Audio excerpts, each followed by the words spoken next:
मीरपुर गांव में जमुना नाम की एक बूढ़ी औरत रहती थी। उसका इकलौता बेटा कोई काम नहीं करता था। वो उसे समझाती कि उसे कोई काम करना चाहिए। बेटे ने कहा कि वो शहर जाकर काम करना चाहता है और उसके लिए कुछ रुपये चाहिए। तो जमुना ने उसे अपने सारे गहने दे दिए। माँ, मैं शहर से तुम्हें चिट्ठी लिखता रहूंगा और हर महीने रुपए भी भेजूंगा। बेटा, तू अपना ध्यान रखना। बेटे के जाने के बाद जमुना अकेले रहने लगी। शहर जाकर बेटे ने ना तो माँ की सुध ली और ना ही कोई रुपये भेजे। उसे रोजमर्रा के खर्चे की भी परेशानी होने लगी। एक दिन वो हाथ में पोटली लिए कहीं जा रही थी। काकी, कहाँ जा रही हो? जमुना हाथ से आगे की ओर संकेत करते हुए निकल गई। वो सप्ताह में 3 से 4 दिन बाहर जाने लगी और आधी रात होने पर ही घर आती। उसकी पड़ोसन सुगंधा सब कुछ बड़े ध्यान से देख रही थी। सुगंधा ने रात को खिड़की से जमुना को अपने घर आते देखा। अजी, सुनते हो? जरा पता तो लगाओ कि जमुना काकी इस उम्र में जाती कहाँ है। देखो तो, इतनी रात को अंधेरे में वापस आई है। अरे तुम्हें क्या है, जाने दो जहाँ जाती है। बेटा तो शहर जाके माँ को भूल ही गया। काकी के सारे गहने भी काम खोलने के बहाने ले गया। तभी तो कह रही हूँ, पता करो कि अपना घर कैसे चला रही है। इतनी रात को घर वापस आती है, मुझे कुछ ठीक नहीं लग रहा। मेरे पास इतना समय नहीं है कि मैं ये फालतू की बातें पता करता फिरूं। बहुत काम रहता है। और तुम क्या आधी रात को काकी काकी कर रही हो, हैं? अब तुम खुद भी आराम करो और मुझे भी करने दो। आप भी ना मेरी बात पर कभी ध्यान नहीं देते। सुबह काकी सुगंधा का दरवाजा खटखटाती है। अरे कौन है इतनी सुबह सुबह, चैन से सोने भी नहीं देते। सुगंधा दरवाजा खोलकर, अरे काकी तुम, आओ अंदर आओ। नहीं सुगंधा, अभी नहीं, बहुत काम है।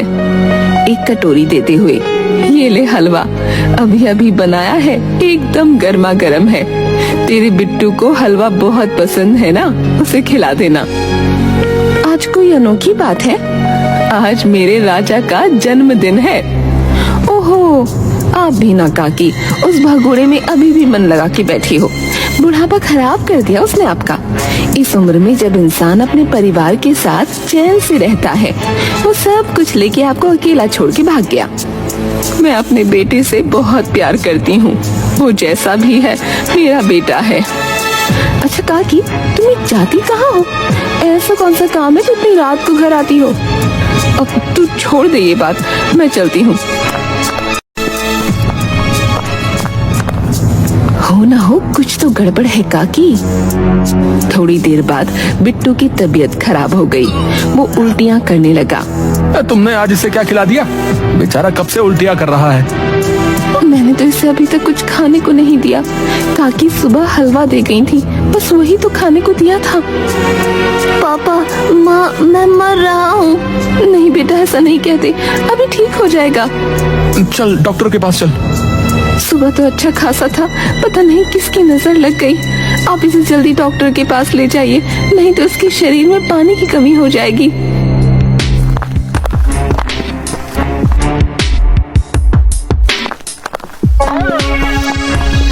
अरे सुगंधा, सुना है बिट्टू की तबीयत खराब हो गई है? हाँ, पर अब आराम है, दवाई लेके सो रहा है। पता नहीं क्या हो गया उसे। हो जाता है ऐसा कभी कभी। सुन, रास्ते में जमुना काकी को देखा था, बड़ी जल्दी में थी, कुछ बोली नहीं। हाँ, पता नहीं कहाँ जाती हैं, आधी रात को घर आती हैं। तू नजर रख, मुझे तो दाल में कुछ काला लगता है। क्या मतलब? मैं कुछ समझी नहीं।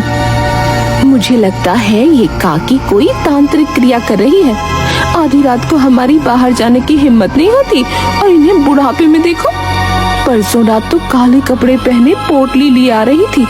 मैंने पूछा तो गुस्से में देखने लगी। पक्का ये बुढ़िया कोई जादू टोना कर रही है। तुम ध्यान रखना। आज सुबह काकी का हलवा खाते ही बिट्टू की भी तबीयत खराब हो गई। हे भगवान। रात को वो अपने घर के आंगन से चारपाई उठा रही थी, तभी सामने के रास्ते से एक काली परछाई आती हुई दिखी। काले कपड़े पहने, बाल खोले, सिर पर मोटी लाल बिंदी और खूब काजल लगाए एक बुढ़िया हाथ में लालटेन लिए लाठी टेकते हुए आ रही थी।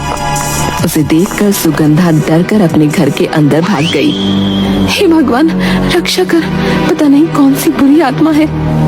उसने खिड़की में से ध्यान से देखा, वो औरत जमुना काकी के घर में गई। अच्छा, तो ये जमुना काकी है। पता नहीं ऐसा रूप बनाकर ये जाती कहाँ है। मेरी तो जान ही निकल गई कि ये कौन है। काकी, तुम्हें तो मैं सुबह देखती हूँ। तभी गांव के कुछ आदमी लाठियां और लालटेन लिए हुए आए। माधव, ओ माधव, जल्दी बाहर आ। सुनिए जी, बाहर कुछ लोग आपको बुला रहे हैं। इतनी रात गए कौन है? माधव बाहर आता है। जल्दी चल हमारे साथ। क्या हुआ, कुछ बताओ तो। कैलाश का बेटा नहीं मिल रहा, उसे ढूंढने चल। 3 घंटे पहले घर से थोड़ा टहलने गया था, पर अब तक नहीं आया। उसे अंधेरे से बहुत डर लगता है। माधव उनके साथ चला गया। हे भगवान, इतनी देर हो गई, ये अभी तक आए क्यों नहीं। सुगंधा, अरे ओ सुगंधा।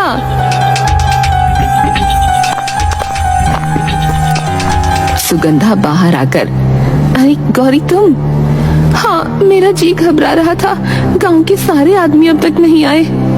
बैठे बैठे दोनों को नींद आ गई।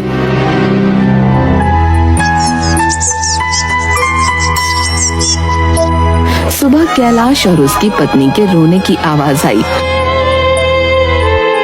तो दोनों दौड़कर बाहर गईं। कैलाश के बेटे की लाश पड़ी थी और दोनों माता पिता उससे लिपटकर रो रहे थे। तुझे क्या हो गया? तू बोल रहा था अभी थोड़ी देर में आ रहा हूँ। चल, अब सोया क्यों है? उठना। तभी पुलिस आ गई। अरे, इसकी बॉडी पर तो चोट के निशान है। पुलिस लाश को लेकर चली गई और गांव वाले कैलाश और उसकी पत्नी को संभालने लगे। ये सब कैसे?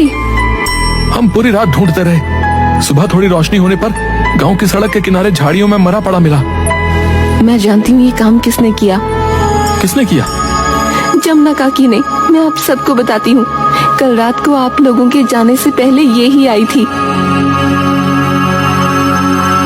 आजकल गांव के बाहर पता नहीं कहाँ जाती है।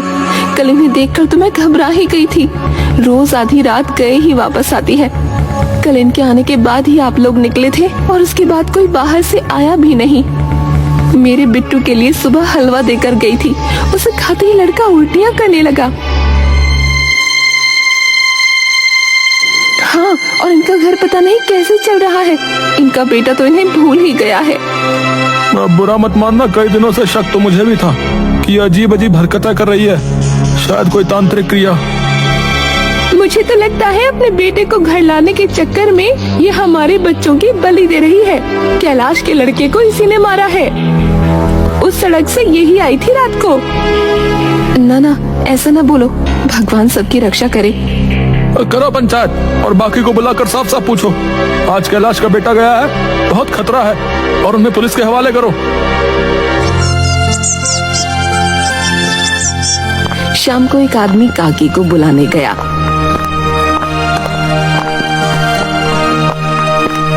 तो वो हाथ में एक पोटली लिए दरवाजा बंद कर रही थी। अरे काकी, तुम्हें पंचायत में बुलाया?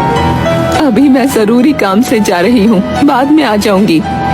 काकी, पंचायत बैठी हुई है, अभी बुलाया, बहुत जरूरी है। अरे मेरा काम भी तो जरूरी है, जाकर कहते बाद में आऊंगी। ना ना, अभी चलो वरना उठा के ले जाएंगे। है? कोई जबरदस्ती है? आप चुपचाप चलो मेरे साथ।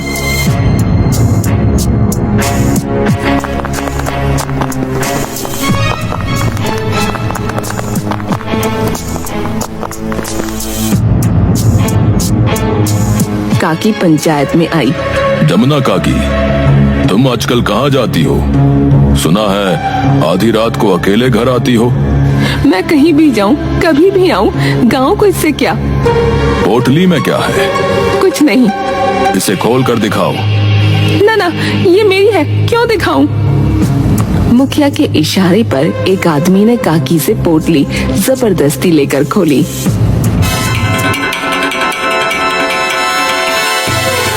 काले कपड़े, बिंदी, चूड़ी, माला, दिया, अगरबत्ती, क्या मतलब है इनका? मैं न कहती थी ये कोई तांत्रिक क्रिया करती है, और आज पता नहीं किसकी बलि देगी। बिल्कुल ठीक कह रही हो, कल रात को चुड़ैल के भेष में आई थी। मैं तो डर ही गई, पहचान ही नहीं पाई कि ये काकी थी। काकी क्या ये सही कर रही है? इसी ने मारा है कैलाश के लड़के को। मुखिया जी, इसे तो सीधे पुलिस के हवाले कर दो। काकी, तुम्हें अपनी सफाई में कुछ कहना है, या ये जो लोग कह रहे हैं वो सच है? तुम्हारे रहने के तौर तरीकों से तो इनकी बात सच लग रही है। मैं क्या बताऊं, मुझे देर हो रही है, मैं जा रही हूँ। काकी वहाँ से जाने लगी तो मुखिया ने एक आदमी को रोकने का संकेत किया, और वो काकी का रास्ता रोककर खड़ा हो गया। मैं तो कहता हूँ इस बुढ़िया को ऐसा सबक सिखाओ कि इसका सारा जादू टोना निकल जाए। हाँ, कहते हुए उसने एक कंकड़ उठाकर उन पर फेंक दिया। इन्हें इस गांव से धक्का मारकर निकाल दो। आदमी काकी का हाथ पकड़कर उन्हें जबरदस्ती खींचने लगा और वो गिर गईं। तभी काले कपड़े पहने, बाल खोले 4 बूढ़ी औरतें भागती हुई आईं। तुम्हें शर्म नहीं आती इसके साथ ऐसा करते हुए? अच्छा, तो ये अकेली नहीं, पूरा गैंग है। तभी मैं सोचूं काकी की अकेले इतना करने की हिम्मत कैसे हो गई। मुखिया जी, अब तो सब कुछ आपके सामने है। ये सब जादू टोना करके पूरा गांव बर्बाद कर देंगी। इससे पहले किसी और की जान जाए, कुछ करो।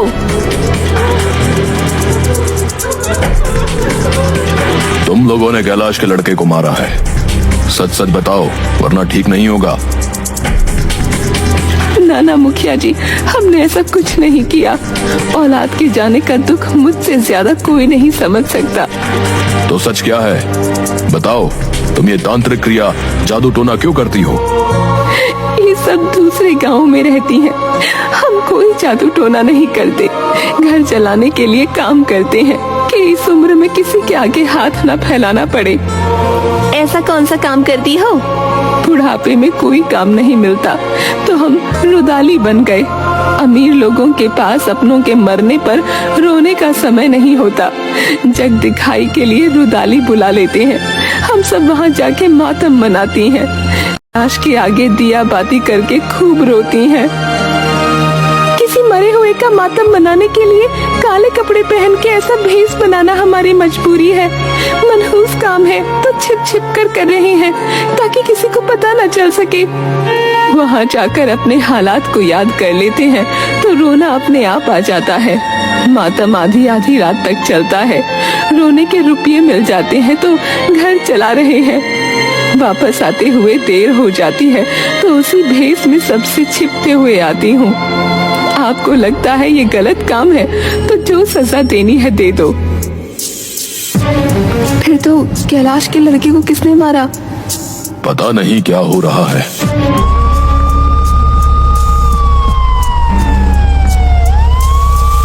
तभी पुलिस वाले आ गए।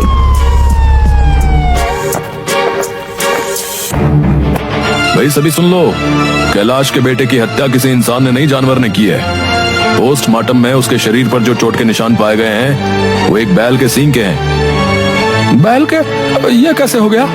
मेरे ख्याल से यहाँ तो रात को सब अपने बैलों को बांध के रखते हैं। हमारी तहकीकात में पता चला है कि जमींदार का एक खतरनाक बैल कल रात को उसके नौकर को धक्का मारकर बाहर निकल गया था। नौकर ने डर से किसी को यह बात नहीं बताई। इससे ये थोड़े पता चला कि बैल ने उसे मारा है। भाई हमारे पास बहुत सबूत हैं। जब वो बैल वापस आया तो उसके सींगों पर खून के निशान थे। वो खून कैलाश के लड़के का है। हमने बैल, जमींदार और उसके नौकर तीनों को हिरासत में ले लिया है। कहकर वे वहाँ से चले गए। काकी, तुम्हें छिपकर काम करने की कोई जरूरत नहीं है, हमें माफ कर दो। मुखिया जी, किसी अजनबी के मरने पर रुपये लेकर मातम मनाने का काम कैसे बताती। आप लोग कैलाश और उसकी पत्नी को संभालो, उनका दुख मुझसे ज्यादा कोई नहीं समझ सकता।